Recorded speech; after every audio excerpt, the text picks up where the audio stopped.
दोस्तों आपने scam 1992 the Harshad Mehta story web series जरूर देखी होगी, जिसमें भारत के सबसे बड़े फाइनेंशियल स्कैम को दिखाया गया था। अब उसी प्रोडक्शन बैनर एप्लोज एंटरटेनमेंट ने अनाउंस किया है कि वो जल्द ही इसका सेकंड सीजन बनाने वाले हैं, जिसका नाम रखा गया है स्कैम 2003 और जो कि बेस्ड होगा अब्दुल करीम तेलगी के जीवन पर, जिन्होंने आज तक का सबसे बड़ा घोटाला किया है। दोस्तों आज के वीडियो में हम जानेंगे कि आखिरकार कौन था अब्दुल करीम तेलगी और उसने ऐसा क्या घोटाला किया था।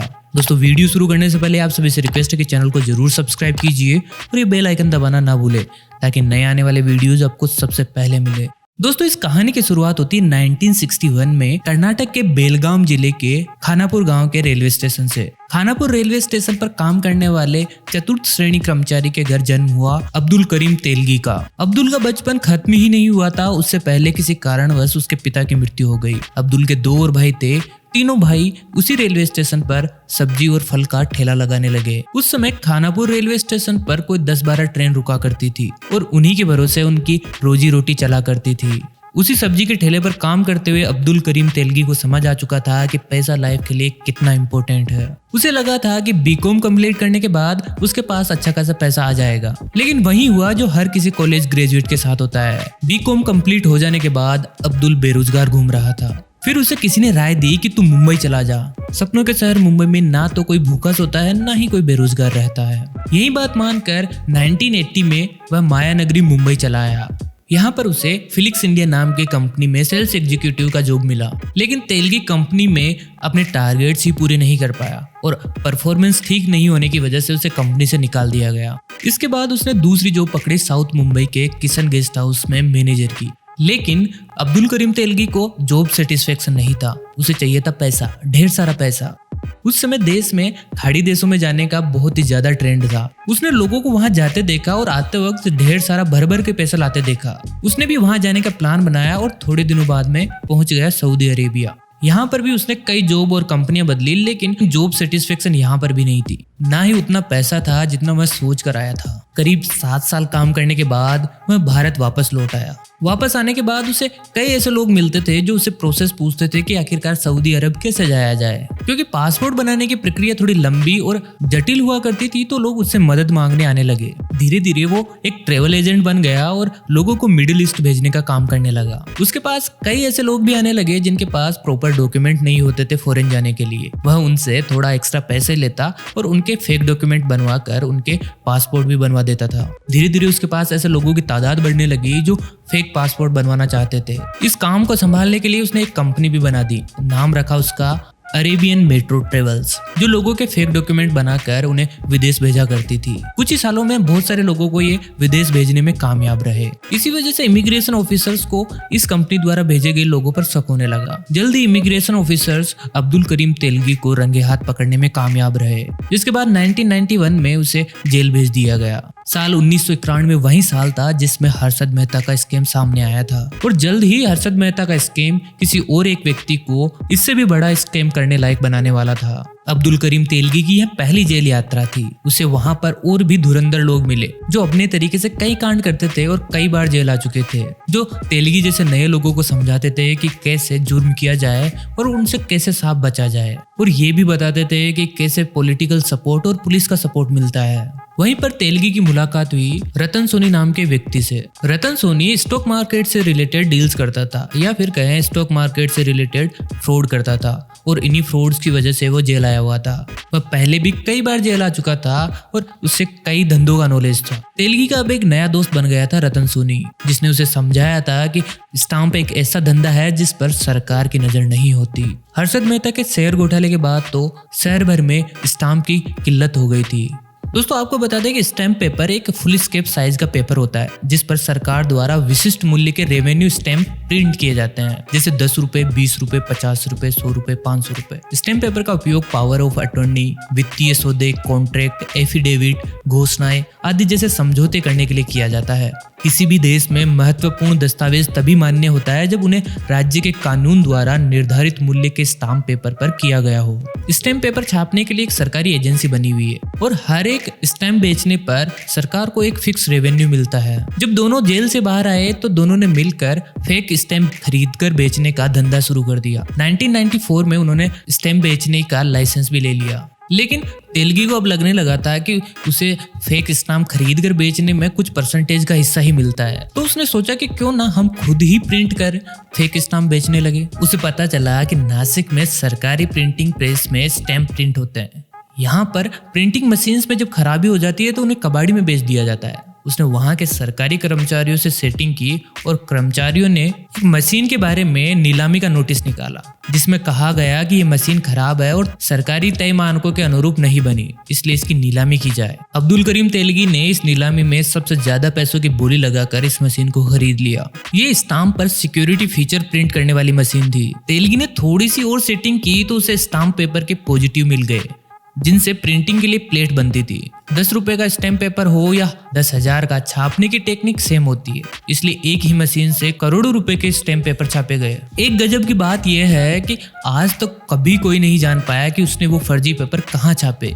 किसी भी जांच एजेंसी को आज तक नहीं पता चल पाया कि उसका छपाई अड्डा कहाँ है। उसने अलग अलग राज्यों में स्टैम्प बेचने के लिए MBA ग्रेजुएट्स को हायर किया और करीब 176 ऑफिस भी खोल दिए। उसकी टीम में 600 से भी ज्यादा लोग थे जो देश भर में अलग अलग तरह के स्टैम्प पेपर बेचते थे। इनमें stamp paper, judicial court fee stamp, non judicial stamp और रेवेन्यू स्टैम्प शामिल थे। तेलगी के ये MBA ग्रेजुएट्स बैंकों को, बीमा कंपनियों को और ब्रोकरेज फर्म्स को फर्जी स्टैम्प बेचते थे।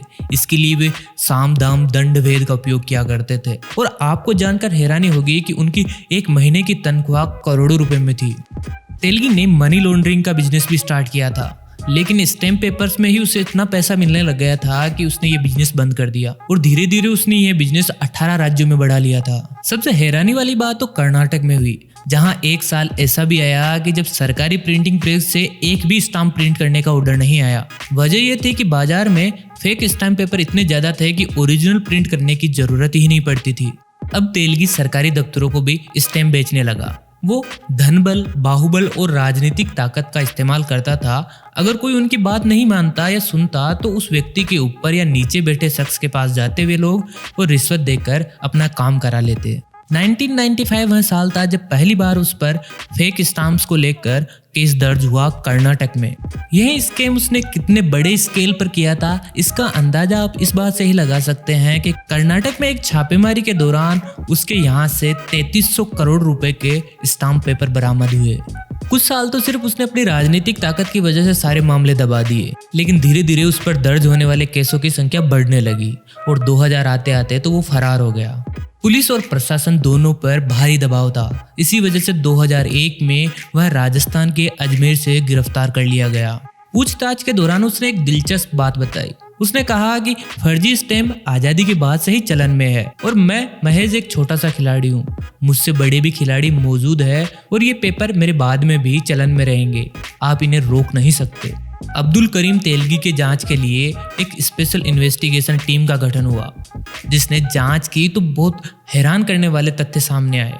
यहाँ तक कि बड़े पुलिस ऑफिसर्स और राजनेताओं का नाम भी इस केस में सामने आया। सबसे बड़ी बात यह थी कि देश के जितने भी राज्यों में उसके खिलाफ केस दर्ज थे, वहाँ की पुलिस ने उसके घर पर छापा नहीं मारा था। ये उसकी ताकत का एक छोटा सा नमूना था।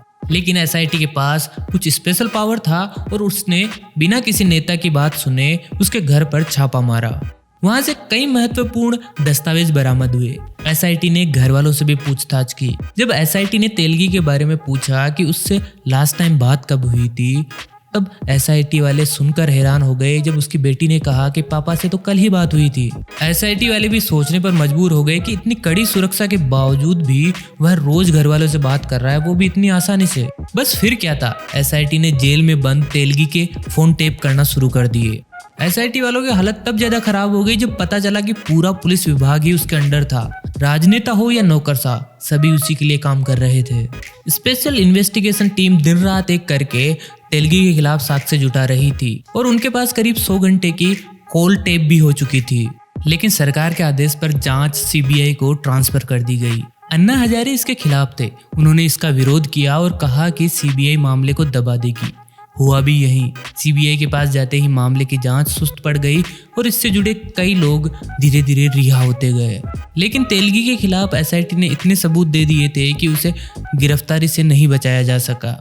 2006 में उसे 30 साल की सजा सुनाई गई और 202 करोड़ रुपए का जुर्माना लगाया गया। वही दोस्तों इंटरेस्टिंग बात यह है कि 2006 में न्यूज एजेंसीज को एक वीडियो क्लिप मिली जिसमें 2003 में तेलगी का नार्को टेस्ट हो रहा था एसआईटी के द्वारा। तेलगी ने उस नार्को टेस्ट में उस समय के केंद्रीय कृषि मंत्री शरद पवार, महाराष्ट्र के लोक निर्माण मंत्री छगन भुजबल और कर्नाटक के पूर्व मंत्री रोशन बेग का नाम लिया था।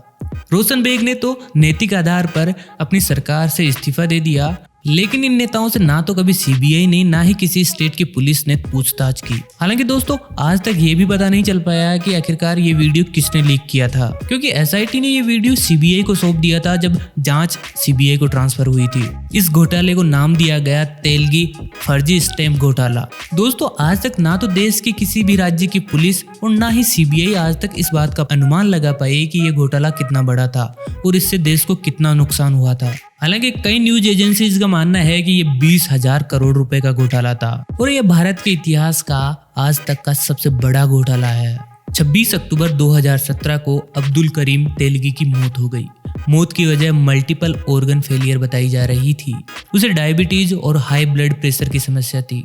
इंडियन एक्सप्रेस ने अपुष्ट रिपोर्टों के हवाले से लिखा था कि करीम को एड्स भी था। वो बेंगलुरु के परापाना अग्रहारा सेंट्रल जेल में 16 सालों से बंद था। अब्दुल करीम तेलगी के मरते ही इससे जुड़े कई लोगों को रिहा कर दिया गया सबूतों के अभाव में। ऐसा भी माना जाता है कि इसे मारने में नेताओं का हाथ भी था और इसे भी हर्षद मेहता की तरह मारा गया था।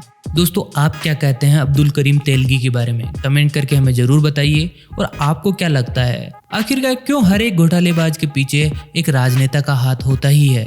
कमेंट करके हमें जरूर बताइए। दोस्तों वीडियो कैसा लगा? अगर अच्छा लगा हो तो लाइक और शेयर करना ना भूलें। चैनल को जरूर सब्सक्राइब कीजिए। दोस्तों जल्दी मिलेंगे नए वीडियो के साथ, तब तक के लिए नमस्कार।